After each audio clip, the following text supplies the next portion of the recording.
सर्वधर्मस्वरूपिणे अवतार वरिष्ठाय रामकृष्णाय ते नमः। जननीं शारदां देवीं रामकृष्णं जगद्गुरुं पादपद्मे तयो श्रित्वा प्रणमामि मुहुर्मुहुः। नमः श्रीयतिराजाय विवेकानन्दसूरये सच्चिद्दुःखस्वरूपाय स्वामिने तापहारिणे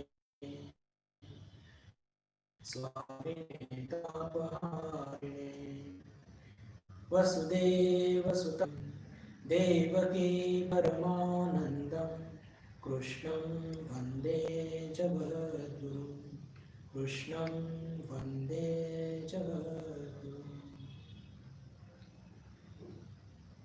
नमस्कार. आपल्या सर्वांचं भगवद्गीतेच्या व्हर्च्युअल क्लासमध्ये पुनश्च एकदा मनपूर्वक स्वागत. आपल्या सर्वांना लक्षात असेलच की आपण भगवद्गीतेचा दुसरा अध्याय आणि मागच्या वर्गामध्ये 29वा श्लोक त्याची चर्चा केली होती. आज आपण 30वा श्लोक त्याच्यावर काही चर्चा करणार आहोत. मागच्या वर्गामध्ये आपण सर्वांनी चर्चा केली की आत्मतत्व हे कसं आश्चर्यवत आहे. आश्चर्यवत पश्यति कश्चिदेनम आश्चर्यवत वदति तथैव चान्यः आश्चर्यवच्चैनवन्यः शृणोति श्रुत्वाप्येनं वेद न चैव कश्चित्. की हे आत्मतत्वाचं सगळंच काही आश्चर्यकारक आहे. म्हणजे याचा अनुभव, कारण की तो इंद्रियगम्य नसून त्याचा आपल्याला अनुभव येत असतो. म्हणजेच आत्मतत्वाद्वारा आत्माचा अनुभव. त्याच्यानंतर आत्मतत्वाचे वक्ते सुद्धा आश्चर्यकारक असतात, कारण की आत्मतत्व तसा वाणीने त्याला सांगू शकत नाही. पण जे काही फार क्वचित, फार कमी जे वक्ते असतात, दुर्लभ असतात, अत्यंत दुर्लभ असतात. मग दुर्लभ म्हणता येत नाही, अत्यंत कमीच, ते फक्त आत्मतत्वाचा इशारा देतात, म्हणून ते आश्चर्यजनक आहे. त्यानंतर आश्चर्यवच्चैनवन्यः शृणोति, याचे ऐकणारे सुद्धा त्यांच्या संदर्भात भगवान म्हणतात हे फार आश्चर्यजनक आहे. का? कारण की साधारण जीव हा फक्त विषयांकडे धावतो किंवा इंद्रिय गम्य वस्तूंचाच अनुभव घेत असतो. पण हे सत्य प्रलोभन सोडून काही मोजके साधक हे आत्मतत्वाच्या प्राप्तीकरता झटत असतात, ऐकत असतात. म्हणून याचा श्रोता सुद्धा आश्चर्यजनक आहे. आणि श्रुत्वाप्येनं वेद न चैव कश्चित्, म्हणजेच की ऐकून सुद्धा काही लोक याला प्राप्त करत नाही. असं म्हणून भगवानाचं असं म्हणणं आहे की फक्त हे ऐकून प्राप्त होत नाही, याच्याकरता साधन भजन करावं लागतं. म्हणजेच काय की ज्याला हे आत्मतत्व अनुभवात आणायचं आहे त्यांनी स्वतः ज्याला म्हणतो की संघर्ष करावा लागतो, साधना करावी लागते, तरच हे शक्य असतं की त्याला ते प्राप्त होईल. फक्त ऐकून प्राप्त होत नसतं. म्हणजे एका प्रकारे थोडंसं आपल्याला आचार्यांनी किंवा भगवानांनी थोडंसं एक धक्का सुद्धा दिला की ऐकून सुद्धा अजून इतकं वैराग्य का प्राप्त होत नाहीये, या अर्थाने सुद्धा आपण याला या शेवटच्या वहीला घेऊया. तर मागच्या वेळेस याची आपण सखोल चर्चा केली होती. आता बंधू भगिनींनो बघा, 11व्या श्लोकापासून अशोचान अंगशोचस्तम तिथून तर या 29व्या श्लोकापर्यंत सतत भगवान आपल्याला आत्मतत्व सांगत आहे. फक्त मध्ये 2 असे श्लोक होते की ज्याच्यामध्ये भगवानांनी थोड्याशा वेगळ्या पद्धतीने तर्क मांडला होता की आत्मतत्वावरती जर तुझा विश्वास नसेल अर्जुना, तरी सुद्धा जन्ममृत्यू हे अटळ आहे प्रत्येकाला, म्हणून तू शोक करू नकोस, असं त्यांनी म्हटलं होतं. श्लोक नंबर तो होता की 26 आणि 27 या 2 श्लोकांमध्ये आचार्यांनी किंवा भगवानांनी तसं म्हटलं होतं. आज आता आपण पुढचा श्लोक घेऊन त्याच्यावर काही चर्चा करण्याचा प्रयत्न करूया. 30वा श्लोक. यात सुद्धा आत्मतत्वाचंच ज्याला म्हणतो की गायन केल्या गेलेलं आहे, गुणगान केल्या गेलेलं आहे. पण इथे म्हणजे 30 आणि 31 या 2 श्लोकाचं महत्व असं की हे सगळं तत्वज्ञान सांगून भगवान या 2 श्लोकांच्या माध्यमातून अर्जुनाला त्याच्या कर्तव्याकडे प्रेरित करत आहेत. हे सगळं तत्वज्ञान का सांगितलं आत्मतत्वाचं? त्याच्या मागचं कारण हेच की अर्जुनाच्या मनामध्ये जी मरगळ आली होती, न्यूरोसिस म्हणजे सडन ज्याला म्हणतो की अचानक त्याला एक नैराश्य प्राप्त झालं होतं, त्यामुळे त्याला बाहेर काढण्याकरता त्यांनी ते आत्मतत्व सांगितलं की हे सगळे शरीर हे नष्ट होणार आहेत, खरं स्वरूप आत्मतत्व हे कधी नष्ट होत नसतं. तर त्याचीच थोडीशी अजून पुनरावृत्ती या 30व्या श्लोकमध्ये, पण त्याच्या बरोबर जोडीला आहे कर्तव्य. म्हणजे पहा, आत्मतत्व किंवा आपलं खरं स्वरूप आत्मतत्व आहे म्हणून तू हे युद्ध सोड आणि संन्यास घेऊन आत्मतत्वाला प्राप्त करण्याचा प्रयत्न कर असं नव्हे. किती सुंदर भगवानाने सांगितलंय की पहा, आपल्या सर्वांचं खरं स्वरूप हे आत्मतत्वच आहे, पण तुला ते आत्मतत्व अनुभवात आणायचं आहे. कसं? कर्तव्य पार पाडून. का? कारण की सुख दुःख, लाभ अलाभ, जन्म मृत्यू या सगळ्या गोष्टी अर्जुन या अटळ आहेत. हे या श्लोकाच्या माध्यमातून भगवान आपल्या पुढे मांडणार आहेत. श्लोक काय? देही नित्यम अवद्योयम देहे सर्वस्य भारत तस्मात् सर्वाणि भूतानि शोचितुम अर्हसि. पुन्हा तो शब्द आला, न त्वं शोचितुम अर्हसि. हा जवळपास तिसऱ्यांदा येता की चौथ्यांदा येतोय. न त्वं शोचितुम अर्हसि म्हणजे या सगळ्या गोष्टी करता तू शोक करणं हे तुला शोभा देत नाही. न त्वं शोचितुम अर्हसि असं का म्हटलं ते भगवान? देही नित्यम अवद्योयम. देही कसा आहे? नित्य आहे. याची भरपूर चर्चा केलेली आहे आपण. अवद्योयम देहे सर्वस्य भारत म्हणजे पहा, देही म्हणजेच काय? जो देहामध्ये राहतो. देहामध्ये कोण राहतो? आत्मतत्व, म्हणजेच त्याला देही म्हटलंय. आपण चर्चा केलेली आहे. देहे सर्वस्य भारत. आणि हे देह कसं आहे? हे सतत नष्ट होणार आहे. त्याची विवेचना आपण पुढे करूया. तस्मात् सर्वाणि भूतानि शोचितुम अर्हसि म्हणजेच काय की देही जो आहे तो नित्य असून त्याचा नाश होऊ शकत नाही. अवद्योयम. आणि देह कसा आहे? त्याचा सतत नाश म्हणजे त्याचा स्वभावच नाश होणार आहे. आणि फक्त आपल्याच देहाचं नाही, सर्व भूतानी. पहा म्हणतात तस्मात् सर्वाणि भूतानि म्हणजे सगळे जितके पण आपण हे सगळे शरीर बघत आहोत, म्हणजे मनुष्याचेच नव्हे तर बाकी इथं सगळे जे काही बघत आहोत ते सर्व जीवांचे जे शरीर आहे ते कसे? ते त्याचं म्हणजे नाश होणारच आहे. म्हणून न त्वं शोचितुम अर्हसि म्हणून तू शोक करू नकोस अर्जुना, असं स्पष्टपणे इथे आचार्य पुन्हा एकदा सांगत आहेत. म्हणजे म्हणजे या आत्मतत्वाच्या शेवटच्या टप्प्यामध्ये आपण पोहोचलो आहोत. इथे शब्द वापरलाय भगवानांनी बघा. त्याच्यात एक थोडंसं ही चर्चा करूया बंधू भगिनींनो की पहा, अर्जुनाने युद्ध करण्यापासून नकार दिला त्याचे जवळपास 2-3 कारण आपल्या पुढे चर्चेच्या माध्यमातून समोर आले आहेत. कोणते कोणते?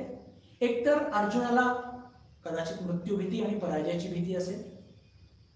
दुसरं, आपले सर्व जे गुरुजन आहेत त्यांच्या मृत्यूने त्यांचा वियोग मला सहन करावा लागेल आणि मला दुःख होईल. दुसरं कारण. आणि तिसरं की या सगळ्या गुरुजनांना जर मी मारलं तर त्याचं पाप मला भोगावं लागेल. पहा, हे जवळपास 3 कारण आहेत. पहिलं तर पराजयाची भीती किंवा मृत्यूची भीती, काही म्हणा एक. दुसरं की आपले जे स्वकीय आहेत, आपले जे गुरुजन आहेत, आपले जे बंधू बांधव आहेत, त्यांना जर मी मारलं तर त्यांच्यापासून मला वियोग होणार आणि वियोगाचं दुःख होणार. पहा, युद्धाच्या आधीपर्यंत हा भाव नव्हता. हा अचानक उद्भवलेला आहे. अचानक मोहापोटी उद्भवलेला आहे. आणि तिसरं, त्याला असं वाटतं अर्जुनाला की जर मी या सगळे हे जे पूजार्हा वै सुदन पूजा करण्याचे योग्य असलेले माझे गुरुजन जर मी त्यांना मारलं, ठार मारलं, तर काय होणार? मला पाप लागेल. या 3 प्रकारच्या भयाने ग्रस्त होऊन किंवा एका शंकेने ग्रस्त होऊन, मोहात पडून अर्जुन भगवानाने म्हटलं, त्यांनी म्हटलं तर मी युद्ध करणार नाही. आणि तरी सुद्धा हे सुद्धा म्हणतो की मी तुमचा शिष्य तेहम शादिमाम ताम प्रपन्न, की मी तुमचा शिष्य आहे आणि मला काय योग्य आहे ते तुम्ही स्पष्टपणे सांगा, असं सुद्धा तो म्हणतो. तर आता पहा, या श्लोकाच्या माध्यमातून भगवान काय सांगू इच्छित आहेत. ही झाली आतापर्यंत आपण चर्चा केली, ही पार्श्वभूमी झाली. आता इथे या श्लोकामध्ये अवद्य असे शब्द भगवानांनी वापरले. अवद्य म्हणजे याचे 2 अर्थ होऊ शकतात, म्हणजे ज्याला म्हणतो की आपण पॉसिबल मिनिंग. काय काय अवद्यचे? एकतर की जो ज्याला मारणं हे योग्य नाही, ज्याला मारणं योग्य नाही, एक अर्थ असा होऊ शकतो. तर असं कोण असतं किंवा की ज्याचा वध करू नये, शास्त्राने निषिद्ध केले, असं काय असतं? तर आपण बघतो की आपल्या शास्त्रामध्ये गाय ही आपल्याला अत्यंत पवित्र आहे.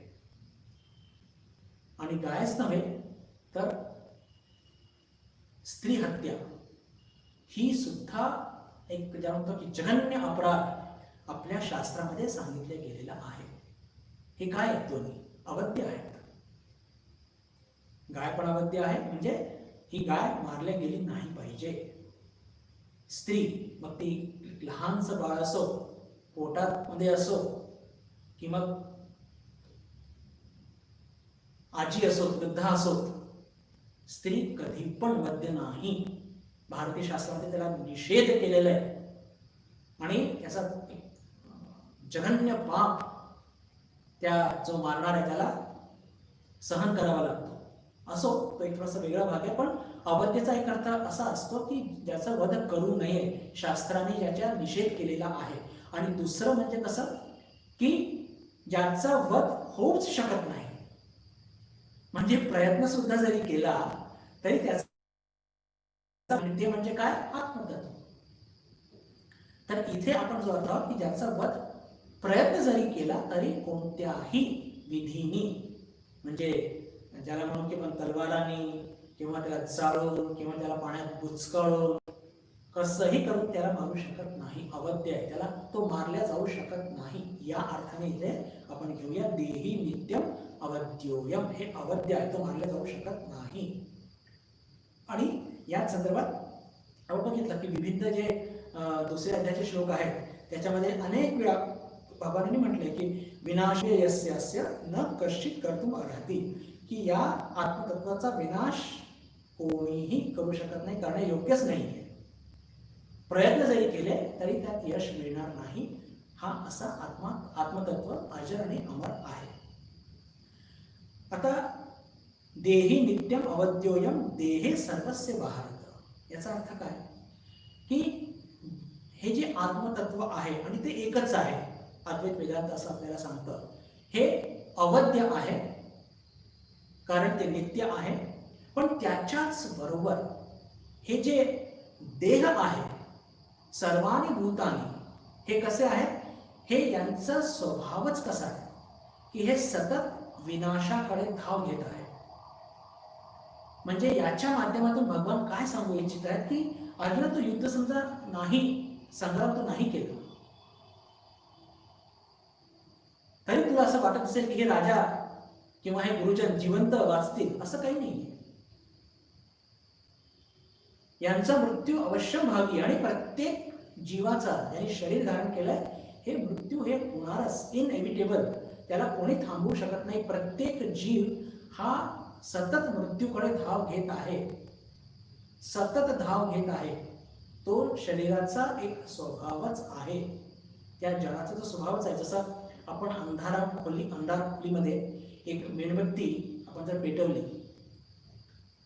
आणि आपण बघतो की त्या प्रकाशाकडे सतत छोटे छोटे किडे येतात आणि एकदम बिलकुल स्पीडने येतात एकदम, आणि त्यांना त्याचं इतकं आकर्षण असतं त्या ज्योतीचं की ते बिलकुल बिचारे भस्मसात होतात एका सेकंदामध्ये, पण त्याचं आकर्षण इतकं असतं की ते थांबू शकत नाही. तसंच या शरीराचं कसं आहे की ह्या म्हणजे विनाशाकडे सतत प्रत्येक सेकंदामध्ये याचा विनाशाकडे याची धाव सुरूच आहे,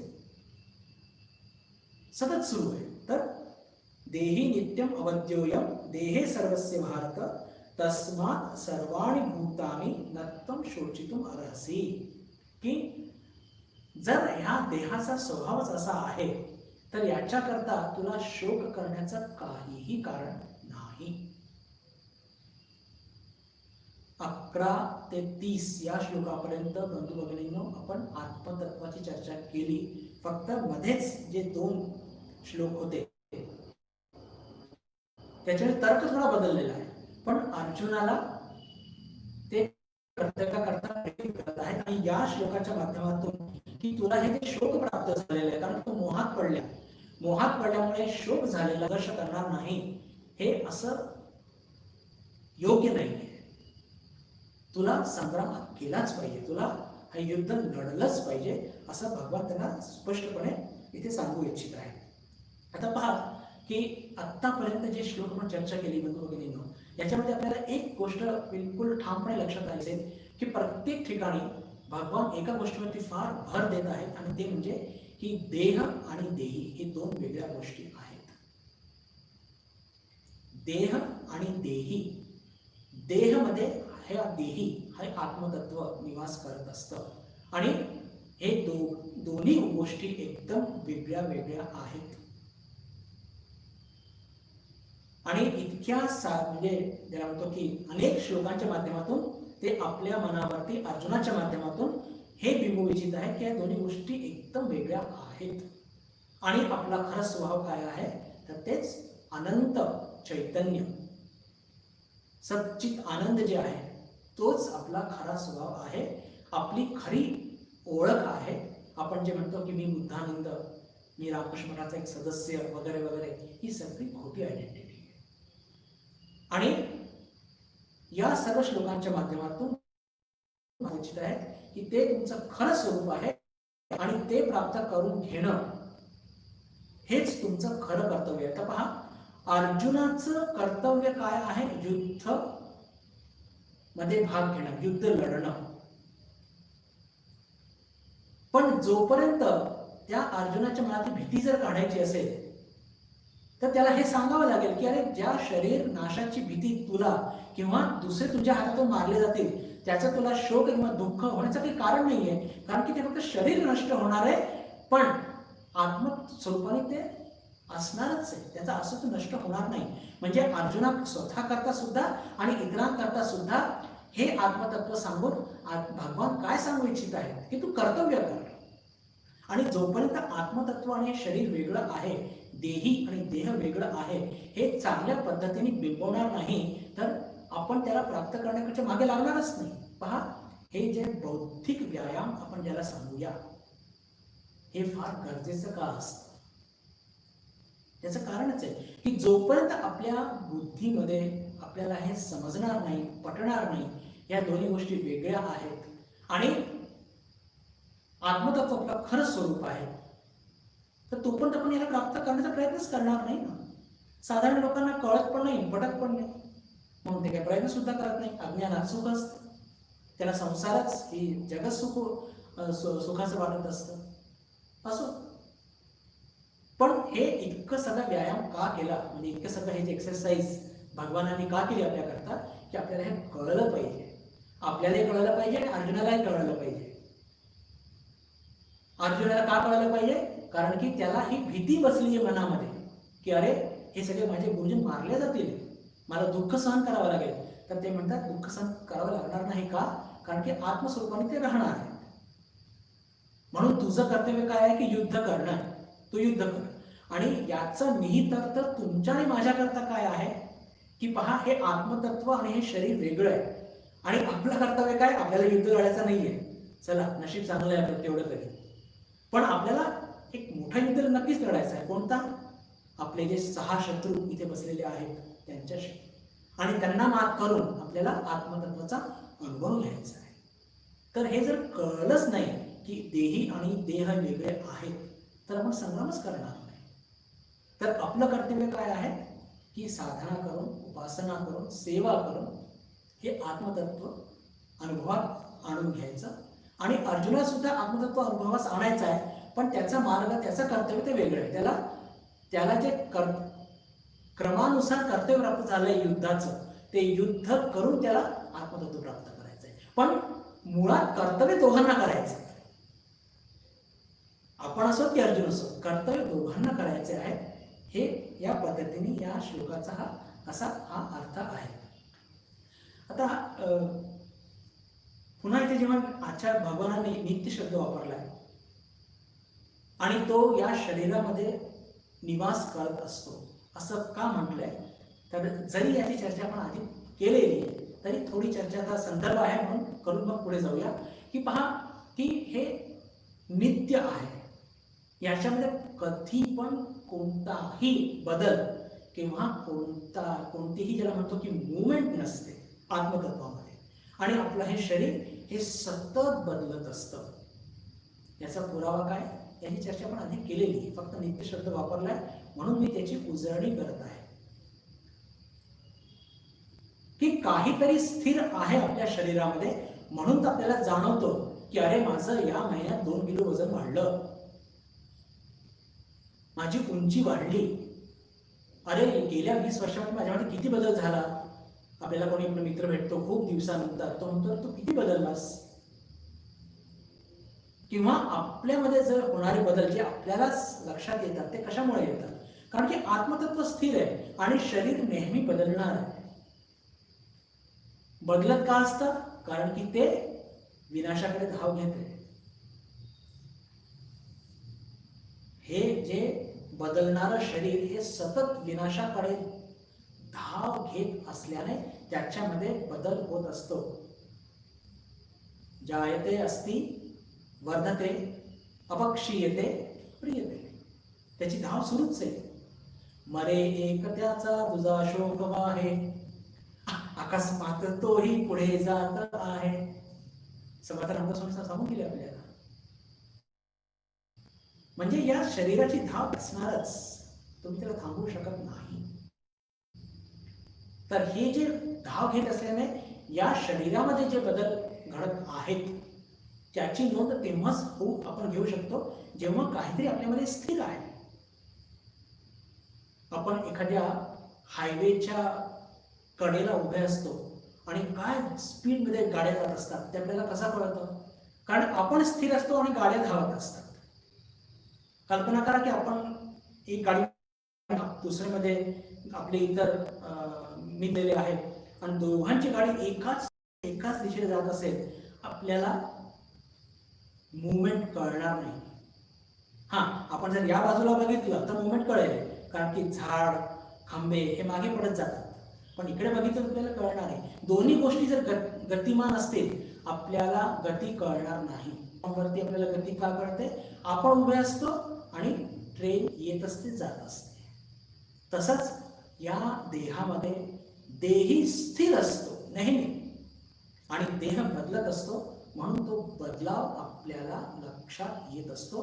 या अर्थाने इथे भगवानांनी नित्य वापरला आहे. आतापर्यंत आपण जितकी चर्चा केली आत्मतत्वाच्या संदर्भामध्ये बंधू भगिनींनो, त्याच्यामध्ये आपल्याला लक्षात आलं असेल की पहा की जे शब्द वापरले गेलेले आहेत ते फार म्हणजे ज्याला म्हणूया की फार एक टिपिकल पॅटर्नचे वापरले गेले आहेत, विशिष्ट वापरले गेलेले आहेत. कोणते ते आधी बघूया आणि त्याचं कारण काय त्याच्यामध्ये थोडीशी विवेचन करायचा प्रयत्न करूया. की पहा, देह देही, शरीर शरीरी, असत सत, विनाशी अविनाशी, ह्या सगळ्या गोष्टी किंवा हेच प्रत्यय वापरले गेलेले किंवा हेच जोडी वापरले गेली. देह सत असत, शरीर शरीरी, विनाशी अविनाशी. का? कारण की ह्या सगळ्या गोष्टी प्रत्यक्ष भगवानांनी अनुभवलेल्या आहेत. देह देही, शरीर शरीरी, या सगळ्या गोष्टी असत सत. आणि म्हणून त्यांनी याचा वापर केला. पहा, भगवानाने हे सगळे त्यांच्या अनुभवात आलेलं आहे. आत्मतत्व वेगळं आहे आणि म्हणजे शरीरी म्हणजे देही वेगळं आहे देहापासून. आणि साधारण जेव्हा आपण तत्वज्ञान वाचतो तेव्हा जे शब्द वापरले जातात त्यांची जोडी म्हणजे असतात ना ती फार वेगळी असते. कशी असतात? अनात्मा, आत्मा, देह आणि आत्मा, प्रकृती पुरुष, जड चेतन, माया अविद्या. पहा, आचार्य शंकरांचं हे भाष्याच्या माध्यमातून तुम्हाला सांगतोय बरं. म्हणजे आचार्यांचं पण काय जबरदस्त म्हणजे काय पकड असेल त्यांची, आणि केवढा एक एक किती म्हणजे बारकाईने हे सगळं काढलंय की कोणते कोणते शब्द गीतेमध्ये भगवानांनी वापरले. देह देही, शरीर शरीरी, सत असत. त्यांनी हे शब्द वापरले नाही. अनात्मा आत्मा किंवा देह आत्मा, ब्रह्मजीव, प्रकृती पुरुष. विशेष करून प्रकृती पुरुष सांगतो मी, जड आणि चेतन. कारण की हे जेव्हा एखादं पंडित लोक शास्त्र अध्ययन करतात, फक्त ज्या म्हणतो की एक बौद्धिक कसरती करतात, तेव्हा हे शब्द वापरतात. प्रकृती आणि पुरुष, जड चेतन, माया अविद्या. पण इथे भगवानांनी काय वापरले? देह देही, शरीर शरीरी असे शब्द वापरले. का? कारण की गीता म्हणजे काय आहे? हे अनुभवातून भगवानाने जे आनंद झालेला आहे तो आनंद गायलेला आनंद आहे, म्हणून असे शब्द वापरले गेलेले. पण त्या भगवानांना काही कोणी लेक्चर द्यायचं नव्हतं, काही व्याख्यान द्यायचे नव्हते, काही PhD करायचं नव्हतं फिलॉसॉफीमध्ये, म्हणून त्यांनी असे शब्द प्रकृती, माया, जड, चैतन असे शब्द वापरलेच नाही. पुढे येणार आहेत 13व्या अध्यायामध्ये, पण त्याचं विशिष्ट प्रयोजन असणार आहे म्हणून ते वापरले गेलेले. पण इथे भगवानांना हे लक्षात आहे की अर्जुन कोण आहे? साधक आहे, आणि साधकाला कसं सांगायचंय म्हणून त्यांनी हे शब्द सगळे वापरलेले आहेत. हे सगळे कन्सेप्ट क्लिअर असले पाहिजे म्हणून हे विवेचन करत आहोत. आपल्याला पंडिताई करायचीच नाही, पंडितगिरी करायचीच नाही. आपण साधक आहोत आणि आपल्याला काय करायचंय की या संसारापासून आपला संबंध विच्छेद, देही शरीरी ते आपल्याला अनुभवात आणायचं आहे. म्हणून आपली ही सगळी खटाटोप सुरू आहे. आणि म्हणून म्हणजे ही जी एक फार सूक्ष्म गोष्ट आचार्य शंकरांनी त्यांच्या शंकर भाष्याच्या माध्यमातून सांगितलेली ही फार महत्वाची मला वाटली, म्हणून तुमच्याकडे मांडलं. की पहा, जनरली कसं असतं की पंडित लोक कसे असतात, त्यांना त्याचे कोणता शब्द वापरला आहे, शब्द कसा आलेला आहे, कुठून आलेला आहे, थोडंफार आपण सुद्धा करतो. पण आपण फक्त साधक आहोत या दृष्टीने करत असतो जिथपर्यंत आपली आवश्यकता आहे. फार जास्त पण त्याच्या खोलात जात नाही. एकदा कळलं की हे असं असं आहे, त्याच्यानंतर काय करायची? साधना करायची. भगवान श्रीरामकृष्ण बरेच उदाहरण सांगतात, बऱ्याच म्हणजे मजेशीर गोष्ट सांगतात पंडित आणि साधक या संदर्भात. एक गोष्ट तर फारच सुंदर आणि फार गमतीशीर आहे, आणि विशेष करून आत्ताच श्रावण संपला आणि पावसाळा सुरूच आहे म्हणून ती माझ्या स्मरणात आली. म्हणून एकच गोष्ट घेऊन पण पुढे जाऊया. की एक नदी असते चांगली मोठी, आणि त्याच्या ऐलतिरी पण एक गाव असतं आणि पैलतिरी एक आश्रम असतं.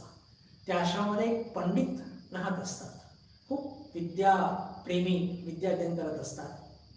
आणि ऐलतिरीमध्ये सगळे गावातले लोक राहत असतात, शेती करतात. आणि तिथून त्या गवळणी काय करत असतात, काढल्यानंतर त्या जे काही आश्रम असतील त्या आश्रमामध्ये दूध विकण्याचं काम करत असतात. तर श्रावणाच्या महिन्यामध्ये खूप जेव्हा पूर येतो, कोणताही बोटवाला जायला तयार नसतो. आता बोटवाला जायला तयार नाही तर मग आता कसं करायचं, त्या जाऊ शकल्या नाही. मग दुसऱ्या दिवशी जेव्हा पाणी थोडं ओसरलं तर त्या गवळ्यांनी आल्या, जी थोडीशी नाराज झाली की काल मला दूध प्यायला नाही मिळालं, तुम्ही आलात नाही. तर त्या गवळी बिचारा साध्या, त्यांनी म्हटलं की अहो काय करणार महाराज, एक नदीमध्ये इतकं पाणी होतं, कोणी नावाडी यायलाच तयार नाही. तर पंडितजी होते, लागलीच त्यांनी सांगितलं, देवाचं नाव घेऊन लोक भवसागर पार करतात आणि तू एवढीशी नदी पार करू शकत नाही. आता पंडितजींनी हे फक्त बौद्धिक स्तरावरती म्हटलं होतं, पण हृदयाने अत्यंत पवित्र असलेली ती गवळी, तिच्या मनात ही गोष्ट फार म्हणजे तिला अपील झाली एकदम की ती खरी गोष्ट आहे. भवसागर जर पार करू शकतो तर नदी काय, नेमकं होतं काय, पुन्हा दुसऱ्या दिवशी पाणीला नदीला पूर येतो आणि पुन्हा नावाडी म्हणतात आम्ही जाणार नाही. पण यावेळेस गावडी तयार आहेत आणि ती देवाचं नाव अति शुद्ध मनाने घेते आणि त्या पाण्यावरती ती बिलकुल जसं आपण जमिनीवर जातो तशी चालून चालून येते एकदम पंडितजीच्या आश्रमामध्ये. पंडितजी बघून थक्क, एवढ्या पाण्यात कशी काय आलीस तू? का हो, तुम्हीच तर काल सांगितलं की नाव घेऊन ईश्वराचं जर भवसागर पार करू शकतो तर ही नदी काय? त्यांना वाटलं ही काहीतरी टिंगल करते माझी, विश्वासच होईना. पण अत्यंत पवित्र मनाची ती गवळणटी म्हणे की पहा महाराज, अहो मी म्हणजे न शिकलेली साधारण एक स्त्री, तुम्ही एवढे पंडित, मी तुमची टिंगल कशी काय करणार? तरी त्यांना विश्वास नाही झाला. म्हणजे चालून दाखव बरं मला पाण्यावरती.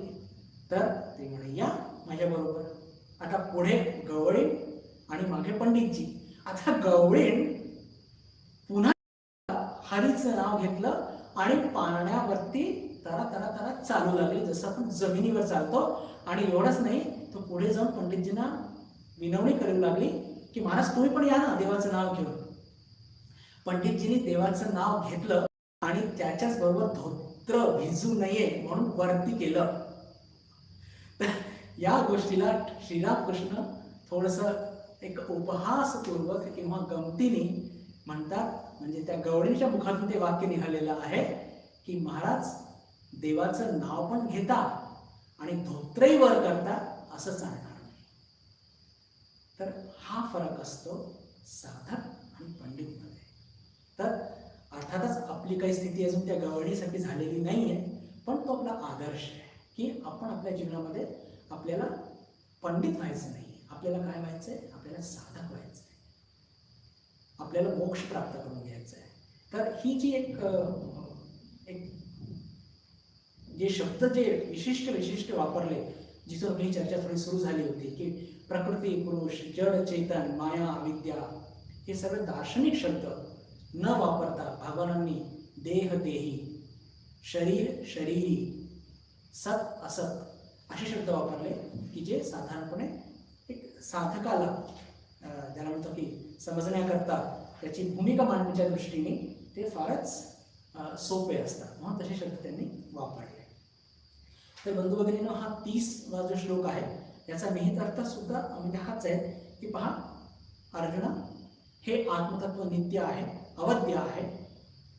सगळे देह हे विनाशशील आहे, तर तू यांच्या संदर्भात शोक न करता कर्तव्य पार पाड, हेच त्याचा निहित अर्थ आहे. हा श्लोक इथे याचा पुढचा जो श्लोक आहे 36वा, त्याची चर्चा करण्याचा प्रयत्न करूया. आणि त्याच्या भूमिकेमध्ये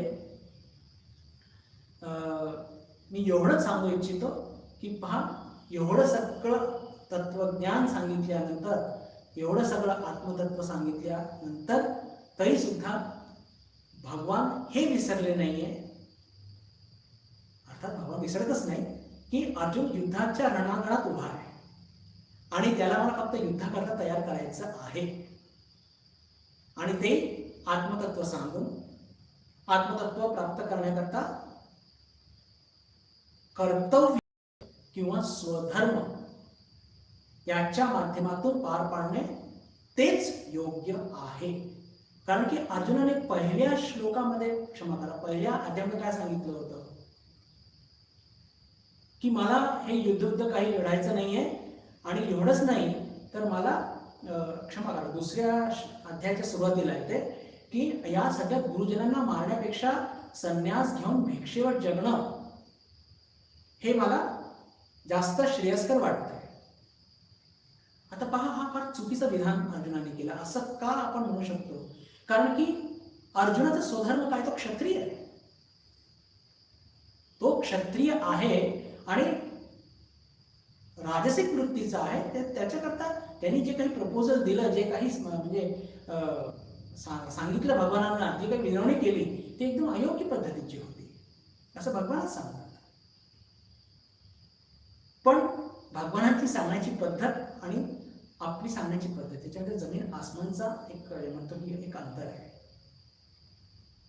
खूप मोठा अंतर आहे. आणि म्हणून पहा, म्हणजे आत्मतत्व प्राप्त करणं हे कर्तव्य अर्जुनाचं पण आहे आणि इतरांचं पण आहे, पण ते प्रत्येकाचं स्वधर्म वेगळं आहे, हे फार महत्वाचं आहे बरं. प्रत्येकाचं कर्तव्य वेगळं आहे. म्हणजेच काय की अल्टिमेट जिथे आपल्याला पोहोचायचं आहे, डेस्टिनेशन ज्या ठिकाणी पोहोचायचं आहे ते सगळ्यांचं एकच आहे, पण प्रत्येकाचे मार्ग मात्र वेगळे आहेत. का? कारण की प्रत्येकाची प्रकृती वेगळी आहे, प्रत्येकाची वृत्ती वेगळी आहे. या श्लोकाच्या संदर्भात म्हणजे खूपच महत्वाचं आहे. आणि पहा, तत्वज्ञान संपतंय 30 पर्यंत आणि त्याच्या बिलकुल लागलीच नंतर भगवान एकदम उडी मारतात आहे एकदम स्वधर्माकडे.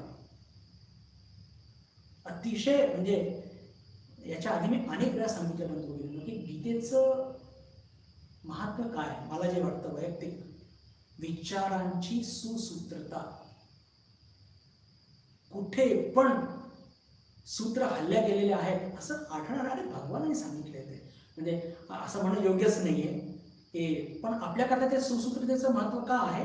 कारण की आपल्या ज्या लोकांनी उपनिषद वाचले असतील, म्हणजे विशेषकर मुंडक, मांडुक्य, तर तिथे आपल्याला विचारांची सुसूत्रता अध्ययन करण्याकरता आपल्याला शंकर भाष्य, रामानुज भाष्य, वल्लभाचार्य भाष्य म्हणजे एक भाष्य घ्यावं लागतं, नाही तर थोडंसं अवघड होऊन जातं ते. पण याच्यामध्ये काही नाही, प्लेन तुम्ही श्लोक घ्या, संस्कृत थोडंसं समजा आणि त्याचा निहित अर्थ आपल्याला बिलकुल लक्षात येतो. श्लोक काय आहे ते आधी बघूया आणि नंतर मग त्याचं विवेचन करण्याचा प्रयत्न करूया. स्वधर्मम अभिचाक्ष्य न विकंपितुम अर्हसि धर्म्याद्धि युद्धा श्रेयोन्यत् क्षत्रियस्य न विद्यते. स्वधर्मम अभिचावेक्ष्य न विकंपितुम अर्हसि धर्म्याद्धि युद्धा श्रेयोन्यत् क्षत्रियस्य न विद्यते.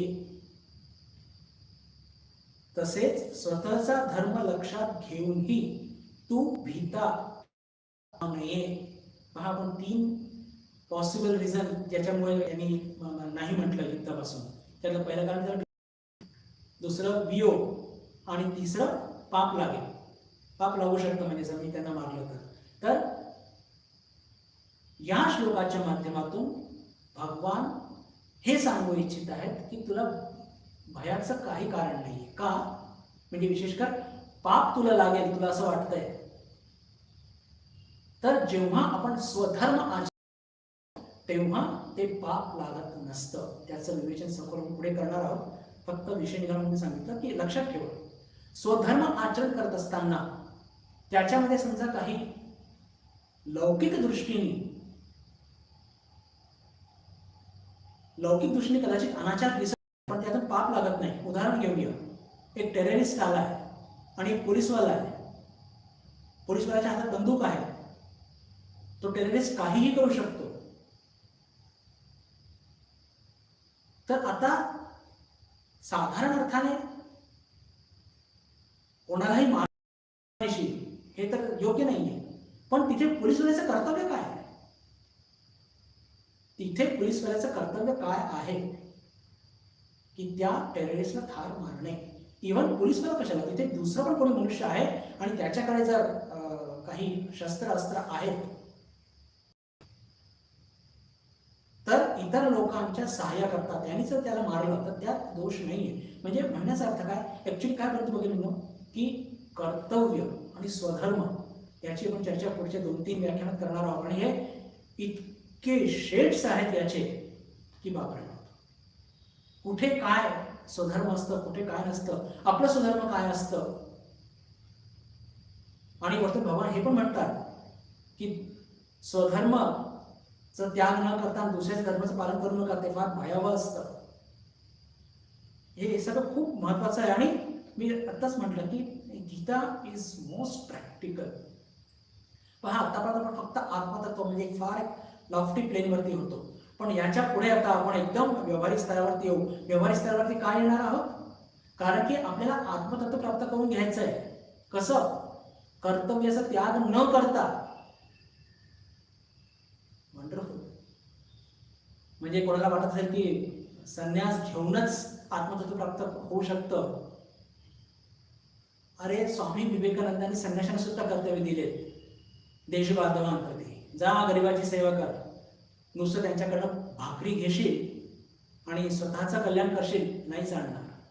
समाजाकडनं काही घेतं, समाजाला दिलं पाहिजे. आणि तुमच्याकडे स्वामीजींची असं अपेक्षा होती संन्याशांकडनं, रामकृष्ण संघाच्या, की हे जर तुम्हाला आत्मतत्व पटलं आहे, त्यांच्या जीवनातले दुःख काही काळाकरता तरी कमी होतील आणि त्यांच्या जीवनाला एक दिशा मिळेल. म्हणण्याचा अर्थ काय? कर्तव्य हे कोणाला चुकलेलं नाहीये. आणि विशेष करून कर्तव्य आणि स्वधर्म हे पार पाडता पाडताच आपण मोक्ष प्राप्त करणार आहोत. हे मला वाटतं नटशेलमध्ये गीतेचं हेच एक महत्व आहे. त्यागाचं महत्व आहे, पण कुठे तो त्याग आतमध्ये आला पाहिजे. संन्यासाच्या महत्वाला मी कमी करत नाही बरं, म्हणजे कोणी असा एक दुसरा अर्थ घेऊ नका चुकीचा. सगळ्या गोष्टींचा अर्थ आपल्या ठिकाणी बिलकुल ते महत्व आहे. पण हे जे भगवान सांगत आहेत, 4 युग सांगणार आहेत, स्वधर्म, कर्तव्य कसे पार पडायचे, कर्तव्य पार पाडता पाडता काय चूक होऊ शकते. म्हणजे अनेकदा स्वार्थापोटी कर्तव्य पूर्ण करतो आपण आणि त्याला कर्तव्याचं गोंडस नाव देतो. त्यातून मोक्ष होणार का? नाही. स्वार्थ काय, त्याचं मागचं इंटेन्शन काय ते महत्वाचं आहे ना. स्वधर्म काय आहे आणि याचे म्हणजे इतके गुंतागुंती आहे आणि मजेशीर आहे. पण मजेशीर मी का म्हणतोय? कारण की आपल्या दैनंदिन जीवनाशी या सगळ्या गोष्टी निगडीत आहेत, अतिशय महत्वाच्या आहेत. स्वधर्ममपि चावेक्ष न विकंपितुम अर्हसि धर्म्यात्ति युद्धात् श्रेयोन्यत् क्षत्रियस्य न विद्यते. मी दुसरी ओळ आधी घेईन आपल्या सोयीकरता. धर्म्यात्ति युद्धात् श्रेयोन्यत् क्षत्रियस्य न विद्यते. अर्जुन राजकुमार क्षत्रिय, आणि क्षत्रियाचं धर्म काय असतं? प्रजाचं पालन करणं आणि अधर्माच्या विरुद्ध नेहमी उभं ठाकणं करणं. आणि आपण बघत आहोत आतापर्यंतच्या चर्चेमध्ये की अर्जुन कुठेशी त्याला मोह प्राप्त झालेला आहे, मोहामुळे शोक प्राप्त झालेला आहे आणि तो म्हणतो की मी लढणार नाही. पण इथे भगवान त्याला स्पष्ट आदेश देऊन राहिले, तेही तत्वज्ञान सांगितले. मला कुठेतरी असं वाटतं म्हणतो की 11 पासून 30 श्लोकापर्यंत भगवानांनी फिलॉसॉफी सांगितलेली आहे. 11 ते 30 या श्लोकापर्यंत तत्वज्ञान सांगितलेलं आहे आत्माचं. आणि 31 या श्लोकामध्ये ते कुठेतरी आपल्याला मनोविज्ञान सांगत.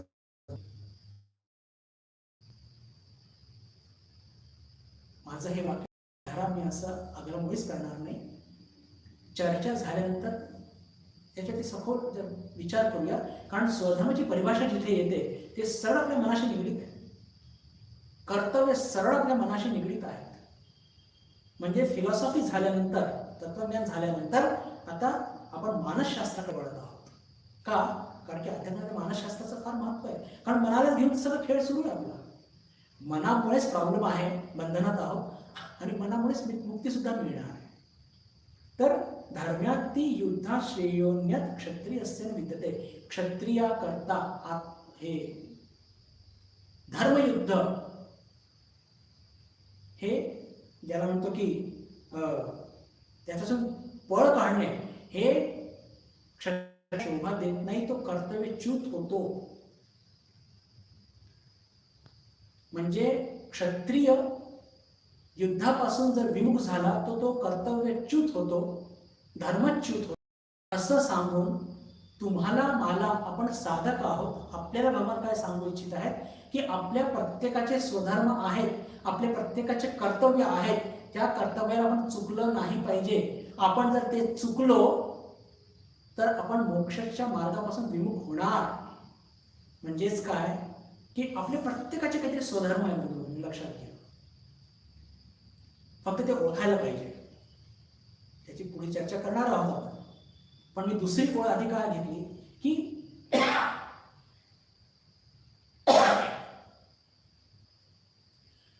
की भगवान अर्जुनाला त्याचं स्वधर्म त्याच्या वृत्तीप्रमाणे त्याच्या गुणधर्म लक्षात आणून देत आहेत आणि सांगतात आहे की युद्धात विमुख होणं हे क्षत्रियाला शोभा देत नाही. आणि जर तू तसं केलं, पहा आपण चर्चा केली होती की अर्जुनाला पापाची सुद्धा भीती आहे.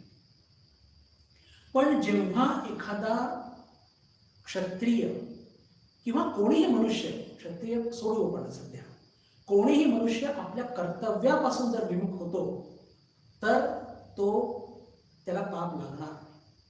पण जर एखादा मनुष्य आपल्या वृत्तीप्रमाणे आपल्या रुचीप्रमाणे जर तो आपले जे कर्तव्य स्वधर्माप्रमाणे तो पार पाडतो, मग कदाचित लौकिक अर्थाने ते कार्य कदाचित निंदनीय जरी असेल तरी त्याला पाप लागणार नाही. आपण आता सुद्धा घेतलं होतं टेररिस्टचं. टेररिस्टला मारल्याने त्या पोलीसवाल्याला किंवा इतर जे त्यांनी त्याला मारलं असेल तर पाप लागणार नाही. का? कारण की लोकांच्या रक्षणार्थ त्यांनी तसं केलेलं आहे. म्हणजे कर्तव्य नव्हे, कर्तव्याच्या मागचं इंटेन्शन ठरवत असतं की तुम्हाला पाप लागणार की नाही. वरच्यावर कर्तव्य आपण खूप दाखवू शकतो. उदाहरण घेऊया. एक आई वडील आहेत, त्यांना 2 मुलं आहेत. आई वडील वृद्ध झालेले आहेत आणि दोन्ही मुलं प्राणपणाने सेवा करत आहेत. एक मुलगा सेवा करत आहे या एका उद्दिष्टाने की यांच्याकडे खूप पैसे आहेत आणि हे आता वृद्ध झालेले आहेत, मी जर चांगली सेवा केली तर माझ्या भावापेक्षा मला जास्त धन मिळेल. पहा, दोन्ही सेवा खूप चांगले करतात ते आणि दोघांचं कर्तव्य पण आहे, स्वधर्म पण आहे. पण इंटेन्शन एकाच असं आहे. आणि दुसरंच काय विचार करतोय की माझे आई वडील आहेत, त्यांनी मला जन्माला घातलंय, त्यांनी मला आतापर्यंत मोठं केलेलं आहे आणि माझं हे एक कर्तव्य आहे, माझं स्वधर्म धर्म आहे की मी यांच्या शेवटच्या दिवशीपर्यंत यांना आनंद ठेवलं पाहिजे, यांची सेवा केली पाहिजे. मला याच्यातून फक्त त्यांचे आशीर्वादच पाहिजे, मला काही नको. पहा, दोघा वृत्तीमध्ये किती मोठा अंतर आहे. दोघे कर्तव्य पार पाडत आहेत, पण जो पैसा करता करत आहे तो मोक्षगामी कधीही होऊ शकत नाही. पण जो दुसरा, जो फक्त आईवडिलांच्या म्हणजे त्यांच्या उपकारापोटी किंवा आईवडिलांच्या प्रेमापोटी त्यांची सेवा करत आहे, तर नक्कीच तो मोक्षगामी होणार, त्याची काय अपेक्षाच नाही. म्हणजे कर्तव्य आपण करतो, पण त्या कर्तव्याला इतके चिकटलेले असतो आणि अच्छा हे गोष्टी पण करायच्या, बरं कर्तव्य पार पाडायचे, पण ते निरासक्तपणे करायचं. बरं म्हणजे आपले किती कर्तव्य असतात, म्हणजे त्याचे इतके डायमेन्शन्स आहेत, ते पण हळूहळू जरा त्याला शेट्स जाऊया. पण हे लक्षात ठेवा, ही दुसरी ओळ मुद्दाम आधी का घेतलेली आहे की भगवान श्रीकृष्ण अर्जुनाचं त्याच्या वृत्तीप्रमाणे, त्याच्या गुणधर्माप्रमाणे, त्याची मनाची जी जडणघडण आहे, त्याचे जे संस्कार आहे, त्याला अनुरूप त्याचं जे स्वधर्म आहे ते लक्षात देऊन त्याला म्हणतात की स्वधर्म कर, तुला पाप लागणार नाही. तुला भीती वाटते ना की मी आचार्यांचा जर मी वध केला तर कर्म दुसरं नाही, जघन्य अपराध. पण अरे हे युद्ध तुला आयत प्राप्त झालेलं आहे. जरी दोन्ही म्हणजे आचार्य द्रोण आणि भीष्म पितामह हे वैयक्तिक जरी असले तरी सुद्धा व्यावहारिक जीवनामध्ये हे असत्याचं, अधर्माचं आचरण करत आहेत. शब्दांकडे लक्ष द्या. व्यक्तिगत जीवनामध्ये ते खरंच पूजनीय आहेत, पण या युद्धाच्या प्रसंगी ते कोणाचं किंवा याच्या आधी ज्या घटना घडल्या, द्रौपदीचा अपमान, त्या द्यूतामध्ये जे काही सगळ्या गडबडी झाल्या, तिथे त्यांनी कोणाचं त्यांनी सपोर्ट दिला, कोणाच्या बरोबरीने ते होते? ते अधर्माच्या बरोबरीने होते, असत्याच्या बरोबरीने होते. ते जर असत्याच्या बरोबरीने होते तर तू क्षत्रिय आहे, तुझं कर्तव्य काय आहे? त्यांना ठार मारणे. आणि तू तुझं कर्तव्य पार पाडलं तर तुला पाप प्राप्त होणार नाही. का? कारण की तुझं कर्तव्य आहे ते. आणि कर्तव्य जर तू पार पाडलं त्याने तुला त्याला हे होणार नाही, त्याला म्हणतात काय, पाप तुला लाभणार नाही, तुला पुण्यच लाभेल. म्हणून धर्म्यादी युद्धाच श्रेयोन्यत क्षत्रियस्य न विद्यते, की हे जे धर्मयुद्ध तुला प्राप्त झालेलं आहे आणि तेही स्वतःहून, काही तू अधर्माने वागला का नाही.